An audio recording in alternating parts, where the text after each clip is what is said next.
Hello and welcome. My name is Steve Pugh. It's Friday, the 1st of October 2021. I must admit, I remember when I first started to do these, and actually it was almost a year ago. So I used to have an office upstairs. And actually, what's been quite funny is just over the course of a year, for one, it's crazy how fast things have kind of started to go. Obviously, we've had COVID for a massive amount of time, but actually, just the change in the year, how actually now things are starting to open up and people are starting to do live events again, and actually, touch some wood, the world is kind of starting to go back to normal. If we don't know each other, my name is Steve Pugh. I'm a chartered mechanical engineer by trade, and basically I'm a management consultant, so people hire me to help them make change in their businesses. I mostly work with SMEs, so smaller companies, and actually one of the things that I really kind of talk about is the fact that smaller companies have different challenges where often people are asked to wear different hats. And then likewise, as you go through your career, it could be that you start as sales, but actually as you go through, you might at some point be asked to actually manage a team, or you get promoted and you become to manage a business and you need to write strategies or get involved with marketing, or even like the business strategy for how you grow the business and compete in, I guess for your kind of marketplace. And often it's very difficult to learn these skills because actually, yes, there are traditional MBAs which you can go and pay 40,000 to 100,000 pounds to go and do and take 2 years off work and kind of do that. And there are likewise a lot of kind of open university courses that you can do, and there's lots of people that do online courses like I do. And what I've tried to do is create something which is specifically aimed at smaller companies to really kind of make it very easy to access. So we have the textbook, which is 216 pages. But what we really try and do is give you a genuine roadmap to help you grow your business or career. And then I link that in with live classroom sessions, which I'm going to talk about because we've actually just changed the name. We do this live Q&As, and then there's podcasts and lots of kind of cool stuff as well. But the whole point is to make business education accessible, and that's both in terms of the price, and we have a really good kind of buy one gift one initiative where we give away hundreds of courses to free that otherwise people might struggle to kind of gain access to high quality business education.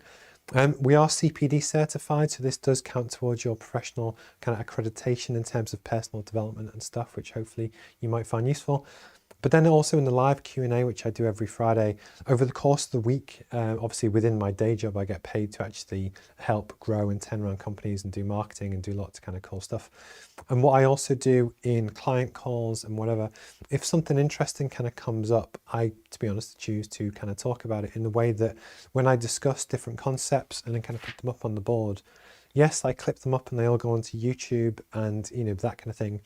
But actually for a lot of people who have maybe ambitions to start their own business one day, or there's a question that they want to ask that they don't really want to ask publicly, or just generally if you're interested in entrepreneurship and stuff and you're not really sure where to start, or you're just interested in different viewpoints on different kind of things, get in touch, drop a line, drop a message in the chat. You will see it comes up here. So good morning, Simon. Good morning, Simon again.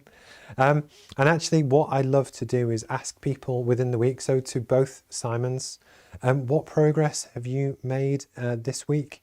I do this because actually as an entrepreneur myself, not only do I teach the course and all the concepts of the course to really kind of make it as easy as possible to help you kind of progress, but because I'm also an entrepreneur and the roadmap is now in 23 different countries, we've got over 500 users and that kind of thing as well. When you see my own progression each week, it was either in the chat or in the social medias and the thing that I talk about, it's almost making myself accountable that actually, I think you get far too many people that talk the talk and they, talk about scaling the business and that kind of thing, but they don't actually do it. And with me, whether I fail or not, you will see me do this each week, make little bits of progress. But the big thing there is not to try and make massive jumps in one go. Actually, just take your time. It's not a race, as a lot of my kind of guests on the podcast have said. And actually, it's just to make a little bit of progress each week. And actually, that really does add up over time. Good morning, Simon. Yes, check out the global interview. So that one was with me. And Simon, I'm guessing that you've been busy away booking guests, looking for different seasons. So if people don't know, Simon has something called a global interview where he interviews somewhere between 8 and 10 really interesting people from around the world, and it goes up as he can kind of see. And he does it in different seasons. And I would guess, and please tell me otherwise in the comments, Simon, he's trying to build a brand and awareness about what he's doing. But one of his lead actions, which is something that we talk about in the course, which is the things that you kind of can control, that you can work on over time to help him build the dream business or career or entity that he wants to do over time. And one of them could be quite simply approaching people if they want to be a guest and doing the interviews and posting on social media. And all of these things do kind of add up. And then likewise for the other Simon, it's with his website and branding and social media, and even just getting 1 or 2 extra sales can make a massive difference each week. And my point is, I talk about this because actually I go through something similar, so I also like to share the stuff I've been up to. One of the things that I've actually started to do is that anyone actually knows me that, well, it's probably quite clear from the setup, but I love tech. I love cameras, phones, lighting, computers. I always kind of have done. And one of the things that I've started to do is actually do tech reviews on YouTube. So I actually buy a lot of stuff. I actually bought a new phone this week. But one of the things I actually wanted to start to do is actually to diversify my brand and media stuff that I do to help raise kind of more profile. But actually, I kind of just enjoy doing it. So I've done 3 2-minute tech reviews so far. One was on the iPhone 13 Pro in Sierra Blue, which I got last week. I did one on the original 1989 Game Boy, which is one of my prized possessions, and the other one was on AirPods Pro. And the idea is that, when I do my other stuff and I've already kind of got the setup and that kind of thing, basically I'm just going to record a series of 2-minute reviews on microphones or lighting or whatever. And for one, yes, I kind of hope that people might start to send me free stuff, which would be cool. 2, it helps drive traffic to build brand awareness on who I am and what the roadmap is, and people might explore my other stuff. And 3, I actually just enjoy doing it. And just when we talk about people's brands and businesses and what should you do to kind of raise profile and that kind of thing, often one of the hardest challenges is to actually find content and stuff to talk about. So in me doing so, I also just like to be honest about the stuff that I've been up to. So in today's session, I have 4 main topics. The first one I'm going to cover is the number 1 reason why most businesses fail. I think this is true almost in most cases. Yes, there's going to be some, stuff which, running out of money, that kind of thing. But actually, what I'm talking about is stuff that we can actively control, in particular for smaller businesses, freelancers, that kind of thing. 2, if something isn't working, change it. We often all get stuck with suppliers or systems or processes that don't really kind of work for you. But the point is, don't just settle for it. Actually, you can kind of change it, which is important. 3, which is actually a breakthrough that we had in our classroom session, soon to be drop-in sessions on Tuesday night. It's about finding your niche, because actually, if you can crack that and get that right, it makes a massive, massive difference to everything you're ever going to try and do with your business or organization. And then last but not least, it's all to do with business partnerships. And on that one, I actually discovered, well, obviously I've known of him for a while, but there's a guy called Stephen Bartlett, and he does actually a very good interview series on YouTube, and that's where I kind of watch them. And there was some interesting kind of comment and critique there about business partnerships and that kind of thing. But also I get to see other businesses that kind of do that. And it was just to kind of flag up some of the things that I think work, some of the things that don't work. And I even had a call with a client yesterday who have just set up a new partnership that they're looking to run. So it was just something interesting that I thought I would kind of comment on. If you ever watch one of these, or you just click onto YouTube or Twitch or LinkedIn or Facebook or whatever, please kind of drop me a comment, because I know that 99% of people actually don't. They see it, they scroll past, they privately say, oh, we see your stuff, but nobody ever, apart from Simon and a few of the others, ever actually kind of get involved. And I just love it. Please tell me where in the world you're from. I don't bite. If there's any questions that you have, please kind of ask. And then likewise, if you prefer just to be more passive kind of viewer of stuff like this, and it all gets clipped up onto YouTube as well. So although I'll cover 4 kind of main topics today, that'll then become 4 extra videos on YouTube. And then again, just talking through the business strategy side to that, is that Google is the world's biggest search engine. So obviously people always want content to rank higher on Google. But the world's second biggest search engine, unless I'm wrong, is YouTube. So the more content and the more things you can put up there which link back to your website and raise profile, it's all really, really good stuff. So when I do a live stream, I don't just get one piece of content that goes to about 7 different platforms. I actually get about 7 different pieces of content which then go on different platforms that people can discover in their own time. And again, that's part of the reason why I do the interviews and stuff. It's both because I actually genuinely enjoy doing it, but also it does have business benefits. So if you ever get the chance to either start your own thing or whichever, never be afraid to actually kind of create content. So will my clicker work? Yes, it will. So one of the things that I realized, and I do this every week, just kind of part of my journey, is that you need to kind of listen and learn and both identify stuff that isn't quite working, but also often you need to identify stuff that people never tell you. You just have to gut feel. And one of the things that I realized is that we have now 500 people, give or take, who have the course textbook. You know, being honest, maybe half of them are more keen than others, but we only actually had a relatively small number of people join the classroom sessions. And what I was having to do was almost figure out why. How can we make it more accessible? Because it's not necessarily kind of time slot. But the whole point of what I was always trying to do was make it so that you can drop in, ask a question and then leave, because you all have your busy lives, careers, life stuff going on, that I didn't want people to feel that they had to make a commitment to turn up, you know, for 12 weeks without fail and that kind of thing as well. But also a lot of people didn't enjoy school and they'd worry about, will a classroom session be just like a one-way broadcast of stuff that they won't enjoy and whatever. So actually I'm changing the name. I'm actually now going to start calling them drop-in sessions. I do 4 a week. So these are UK times, but I do 3 p.m. on a Tuesday, which is the most popular session, 8 p.m. on a Tuesday, 7 a.m. on a Thursday, and then 12 p.m. midday on a Friday. And the whole point is that I've tried to create time slots which no matter where you are in the world, you can join. And then likewise, if you just want to drop in to ask some career advice, that kind of thing, you're more than welcome to.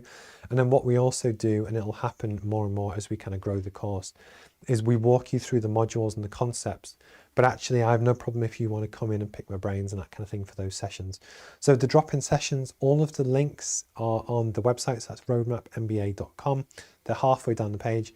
You're more than welcome to join, ask some questions, listen to other people's questions. And we've got a really good kind of community there. And then likewise, you know, not come if that's not for you as well. But I just wanted to share the pivot in terms of something that I kind of realized this week, which was the change. And luckily I figured this out before I put 1,000 copies of the new textbook to print.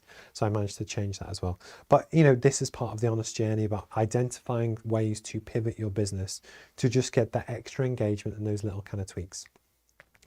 If you didn't see it, on Monday I had the wonderful guest of Sumi to talk about, well, we're actually both trustees of a charity called Global Teacher. And what we're looking to do is raise global access to information and education to people around the world with good quality content.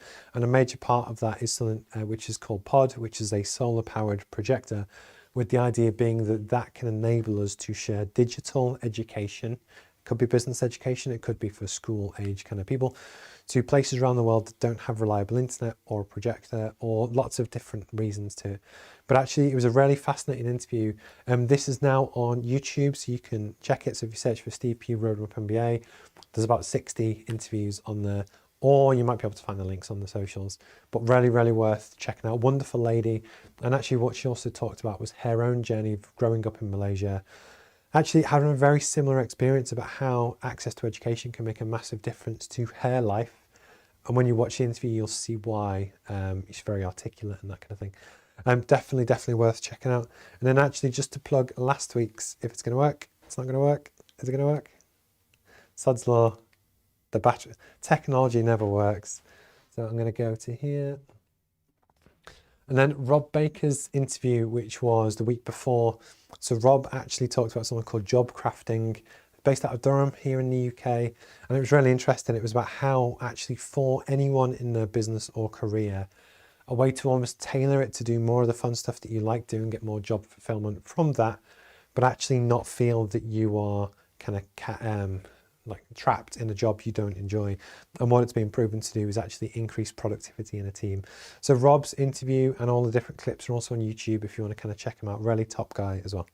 Is it going to work? Now it's going to work. I have no idea why this works sometimes, and sometimes it doesn't, but it is what it is. Hi, Simon.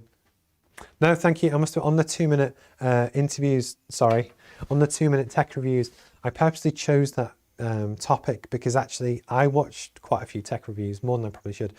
And you have people that go into huge depth and they spend weeks, and that's their full-time job, to actually make really detailed tech reviews. I don't have that time, but actually for me, what's more important is to have someone say within 2 minutes how they found it. So for instance, for me, upgrading from the iPhone 10 to the iPhone 13, but just super quick, and actually would I recommend it or not? Because actually there's certain things that I wouldn't. And I think that's my kind of thing. So I thought that's the approach I wanted to take. And then likewise, just because it's the way I tend to do it, I try and do them all in one take as well. So it's a very honest approach and feedback and that kind of thing, because people don't want to watch me for a long amount of time. But no, thank you for the feedback. And then likewise, I'd also love to know, have you ever considered doing the global interview actually as an interview, if that makes sense? So you could speak to your guests and ask them the same questions. But I do a lot of mine over Zoom, and then I put that into software called OBS, which is what you're watching now with all the graphics. But it could be an extra thing to do, because then you're going to create more content, which you can put on more platforms. So it's just an idea, but I do kind of love what you do. Okay, so I'm going to jump into my questions after I have a quick sip of my tea. What time are we on? 9:13. If you do kind of come across this on YouTube or Twitch or Facebook or LinkedIn or whatever, please drop a comment. I'd love to know where in the world you're from. Have you got a business? Feel free to kind of plug it or drop a web link and stuff in there as well. And then if you can, if you're either on the course or even if you're not, what kind of progress have you made this week? Is there anything that you're actually quite proud of that you've managed to achieve and stuff? Because again, we really kind of want to celebrate those. And as someone that's also passionate about this, you know, this is one of my things. And actually, before I forget, because I've got it next to me, one of the other things I also discovered this week, and it was actually after watching a marketing meetup webinar on Tuesday, it might have been Tuesday last week now. It's something called Freelancer Magazine. So I'm going to zoom in so you can see it. But basically the interview was with a lady called Sophie Cross and Angela, who basically set up this magazine because they felt there was a gap in the market for something that genuinely represented freelance entrepreneurs, copywriters, marketers, you name it. And actually, so I thought it was really interesting. I loved her passion and what she wanted to do. So I bought a copy. I wanted to kind of check it out. And then this is also something, because it also ticks a lot of boxes, that Sophie founded Freelancer Magazine using something called a Kickstarter program. And essentially the way that she did that, and I think she said they raised something about £18,000, was to go out and sell a dream to people about what she wanted to do, how she wanted the magazine to work, and if people would buy into the vision to then pay to kind of do it. And what's interesting is that arguably that's the same demographic of people that might be early adopters who want to get involved in a business education course like mine to actually kind of, you know, help access new stuff. It's blatantly the correct kind of personality types. And it was just fascinating that when you can discover stuff online, be it on YouTube or whichever, reach out to people, connect to them, talk to them. It could also be the perfect kind of fit for your business and what maybe you should do next. And that's something that I try and do as well. But I just wanted to plug the magazine because I think it's excellent, very well laid out, some really kind of cool people and stuff in it. And actually what I've also done is reached out to a lot of people who they have articles and stuff on as well, just because I like to connect to good people as well. So what are we on? So we're on 9:16. I'm going to have a quick sip of tea because my voice goes a little bit sore. It's hard when you just talk for 10, 20 minutes straight. So, and I must admit, I do remember there was a lady a while back commented that I had a very loud slurp, so I apologize if I've just done it. So Simon, yes, Sophie is fantastic, and that's part of the passion that I love to discover. And then likewise with that, it's through stuff like this, that's arguably how I find my podcast guests as well. It's just trying to find really interesting people that I'm going to talk about. So I'm going to jump into the questions, but if you have any comments or anything, please let me know, and they should pop up here. Whew, there we go. I do that so when I cut on YouTube, I've got a nice clean breath. I'm not mid-sentence.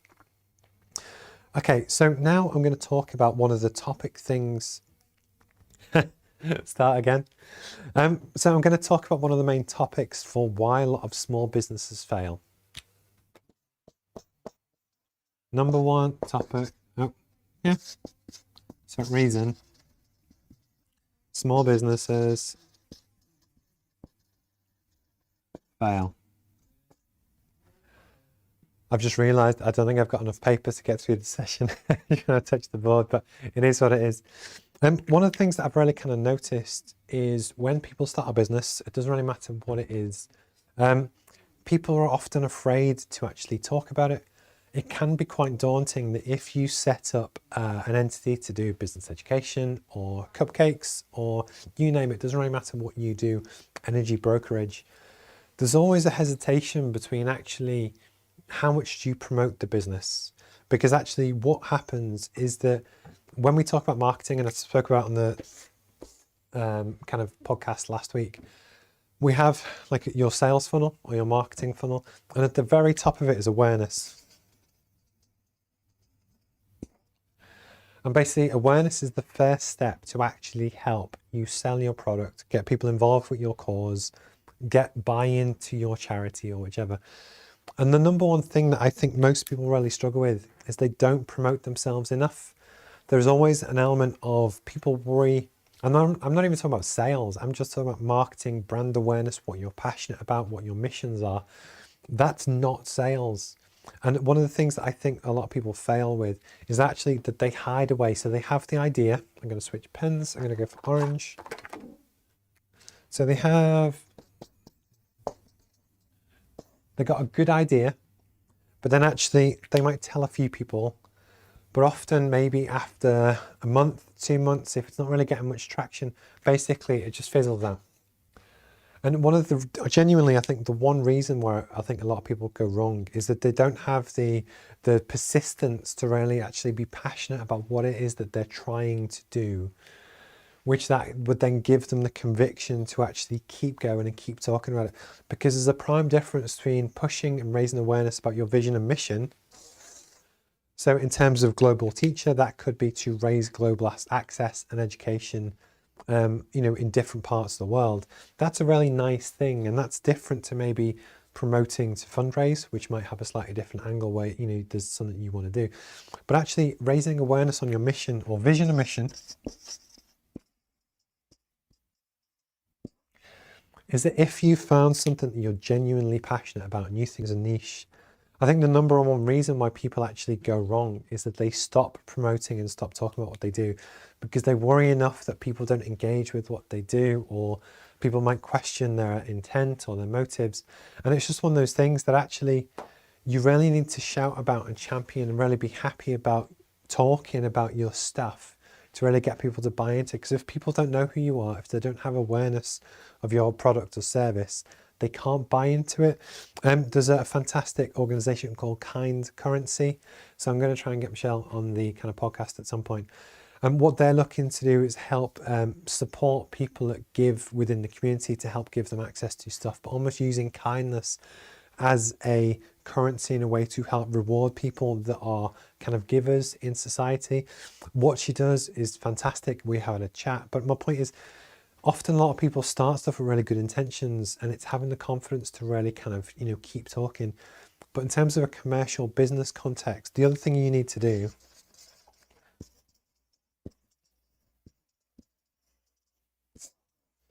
you need to tell people that you're open for business.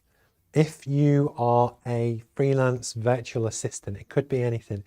If people don't know that they can buy your stuff, or if you're a shop owner and people can't tell if the shop's even open or not, you're going to fail.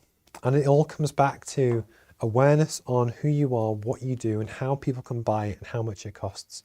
I've had multiple chats with guys to do with, say, websites, when we're looking about how launching a new business, that kind of thing. Yes, you want to get new customers, but the customers still need to know, are you open for business? What's the price? How does it work? And what's your vision and mission? But if you're not willing to put yourself out there and talk about it and do live streams and podcasts and stuff, chances are this is the number one reason why you'll fail. Because then likewise, if you can look at your business model and actually have something that can generate cash and do quite well, if you can raise enough awareness, you'll get enough people to kind of be able to talk about it, that actually then it will make a huge difference in your long-term success. If you don't promote and don't get your word out there and actually just be really passionate and champion what you do, chances are you're going to fail. And for me, that's the number one reason why a lot of small businesses do fail. I think it's over 70% in the first year, is that people lose heart, they lose conviction. And I would love to know your own comments and experiences. Just how have you found this? What do you think? Do you know some really great businesses that actually just don't promote themselves enough? I would love to kind of know.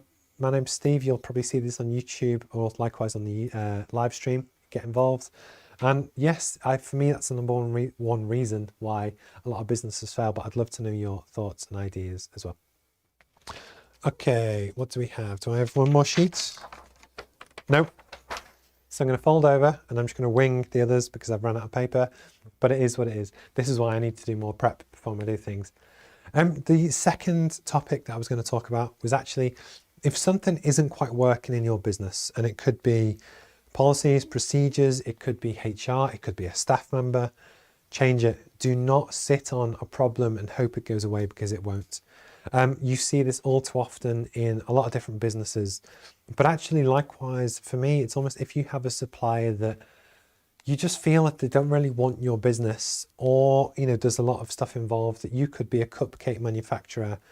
You kind of need to work with people that are as passionate about you, or at least want to see you support and see you succeed. That actually, if you feel something's not working, just change it. Don't stay along a course of action if you're not happy. And you could do that to do with subscriptions, trade body memberships, you name it. If something isn't working, the best thing you can possibly do is cut clean, save the money, reassess, and then look at what to do next. I think often people worry that they have, yes, made a bad decision, but they stick with the same decision to see if it changes. And the truth is, for a lot of businesses, we kind of just need to survive and just get through it. That actually it never hurts.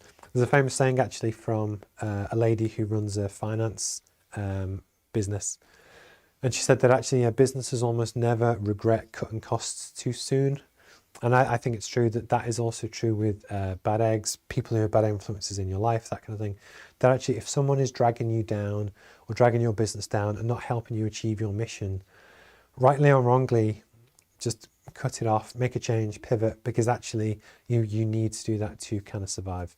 Has anyone actually got any really interesting topics or anything to talk about on this? This was also true. I was watching again on the Stephen Bartlett kind of podcast.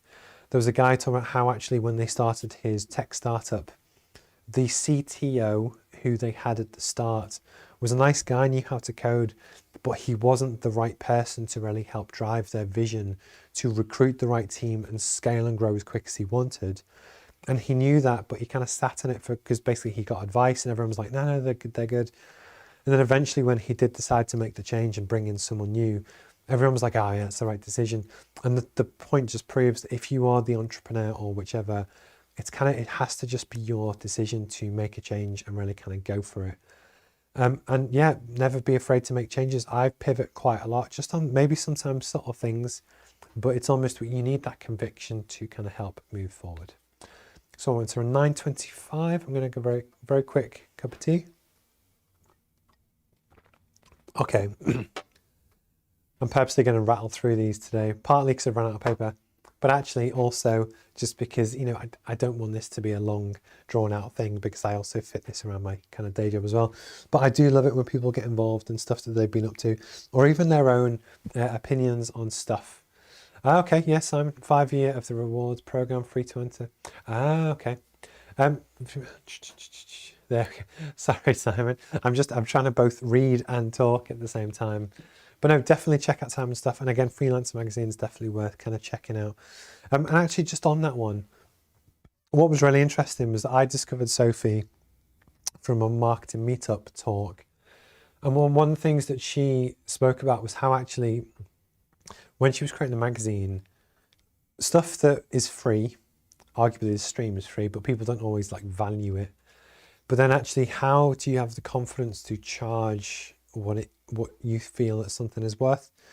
And it was just, that again is a judgment call. So the magazine was £12, I believe, with £2.99 postage and packing to kind of have it delivered, or you can subscribe, I think, for £10 a month. But actually, if you feel that this is something that's really relevant to you, that you really want to kind of buy into, and it ticks all your boxes, I'm sure I have no problem with paying £10-12 per quarter. It's not per month. If it ticks all the boxes and provides what I need, or likewise for advertising, if it's something that I think people are going to get value from and actually read, and it hits your target audience. That actually I also looked at this week, just because I like to plan for the future, advertising in somewhere like GQ or Vogue as well, because that is the top of the tree. It's always good to aim high. You know, where would you want to be in 5 years, 10 years? And for a double page spread in GQ magazine, it was something like £50,000. And that's for one edition, which is 1 month. And actually, having been someone that's bought nice magazines in the past, you kind of just flick through, but you realize how much money the big brands spend on brand awareness when you actually look at the stuff and you think, fucking hell. But that's the game. And often for small freelancers or people, you know, like me or whatever, to advertise in Freelance Magazine, it could be £300, but to advertise in GQ, it could be £30,000 for the same half page kind of advert. And it's just really interesting to see scales. But then likewise, if you know that that is your actual particular target audience, it's a very smart investment if you think it'll return in terms of brand awareness and sales and stuff for your business as well. So that's part of the reason why I think it's really interesting just to see what else is out there and really look to find what works for you and what doesn't as well. Okay, number 3. So on our, well, actually in all of our drop-in sessions or classroom sessions, one of the things that we do within the course is that we look to help you both craft your vision, as in what is the aim, what is it you're actually trying to do, and actually put some kind of timescales on that. So is that to launch a new business? Is it to make the next step in your career? Is it to get promoted? Is it to just get rid of negative influences in your life? The point is to really kind of understand what it is that you want to do. Then we talk about some of the reasons to do that. And we talk about personal branding and how actually you can really kind of increase awareness of who you are and what you do and that kind of thing to the world. But actually, when you then come to, we have 3 modules on business strategy.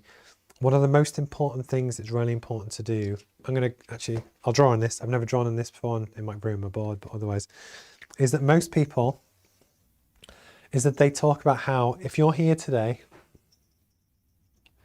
that to grow your business, what you want to do is do more sales and marketing. So basically, to make more money, just do more promotion, more marketing, and do better ad conversion and advertise in different ways. But the one thing that almost no one ever talks about, I'd never seen before, is actually take a step back and look at the strategy of actually, is what you're doing correct? Is it the best it can be? And actually, are there ways which we can find your niche, find your market to really make you stand out versus other people? And actually, if you can get the strategy right, I guarantee you'll actually grow a lot quicker and you'll be a lot more successful than if you assume what you're doing today is correct and then just promote it as everyone else does. So one of the things that we did, just the reason I'm talking about, was actually over the last few weeks with someone that's on the course that comes on Tuesday nights. She wants to launch her own business. It could be a sideline business, there could be 2 businesses. But actually what we really looked at was what makes her special? What does she know better than other people? What does she enjoy? So for version 2 of the roadmap, I'm going to do something called Ikigai, which is actually to help you find your passions and really find out what works for you in a way that you can implement to really build a business or career, both that pays you well and does everything you want in terms of fulfillment, but actually you enjoy doing as well. And basically with this person, we really looked at what is it that they want to do, why, what makes them special. And basically this lady is a very good kind of virtual assistant, office manager, admin, accounts type person, but her real passion is to do with artwork, but not just doing like Gaelic art and that kind of thing, but she also loves motorbikes and speedway. So one of the things that she's looking to do is create a business to do artwork around that specific niche, but she also speaks Polish, and speedway is massive in Poland. So what we've done is create a niche that she can be known as the speedway artist that's really involved with the community, watches all the meets, but actually draws live during some of the broadcasts and live streams of stuff. But the point is, in terms of a business, what she's done, she's actually found her perfect niche.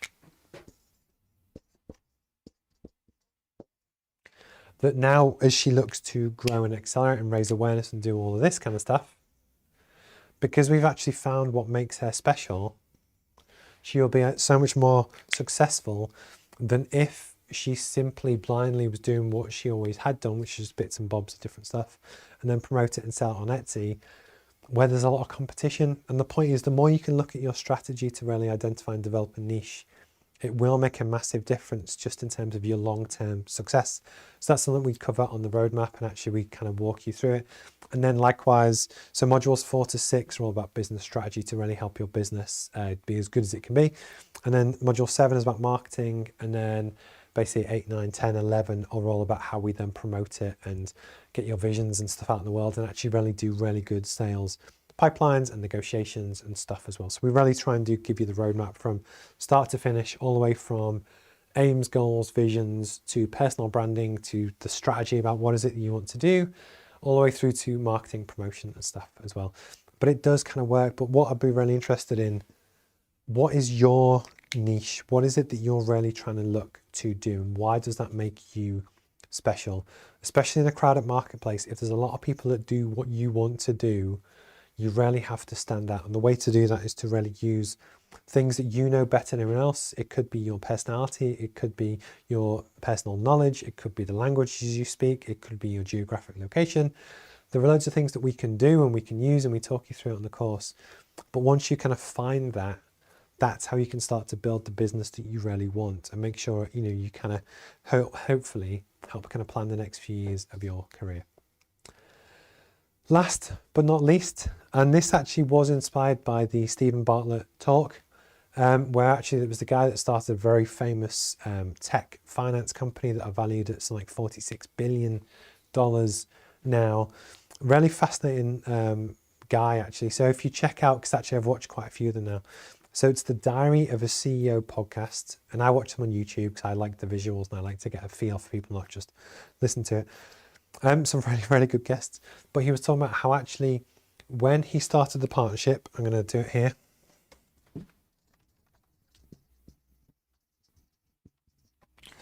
In business, when people start a new business, especially if they start it with a friend, you're essentially often going to create a partnership. But one of the things that often can go wrong is that you don't want to leave anything unsaid. So basically, right from the very start, you might want to start a business together, and you might agree that you want to create a construction business. But there's a lot of different interpretations about what that could mean for actually you in the business. And one of the things that I think is really important to do is really just clarify understanding, but basically make sure that you're on the same page, both in terms of your alignment to what is the business, what is the direction it's going to take, how many hours a week are you going to put into it, are you going to have any other kind of things involved, you know, are you going to work another job on the side, do you just want it to do it as a side hustle, do you not want to do anything, and then actually what is the plan for you to kind of exit? Because if you don't do all of these kind of things to really understand, what can often happen is that you launch the business, and then actually 2 months in, you're working really hard and you're working 60 to 80 hours a week trying to get this business off the ground. But your business partner, who owns 50% of the business, might only be doing 20 hours a week, if that. And the problem is you're kind of then tied in because you've already created the entity and you've got a 50-50 split, but there's misalignment between what one person expected and what someone else expected. And that's why it's really important to get alignment on everything from percentage, direction, hours, and even exit. And the point is, it's just to really understand what you're getting into, what you're trying to achieve, but actually what is each partner kind of bringing to the table? Because again, this can change over time. But I think especially in a partnership, it's really important to have that open dialogue and be honest with people that you might be looking for an exit when actually your partner isn't. And often what you can have is that if the relationship breaks down or you lose trust or that kind of thing, it can actually really have a negative impact on a lot of different people. That actually, I just wanted to do a little thing to talk about partnerships, that if you ever consider going into business with someone else, to really kind of cover all of these different things. And again, the one big one, and this is also true for investors,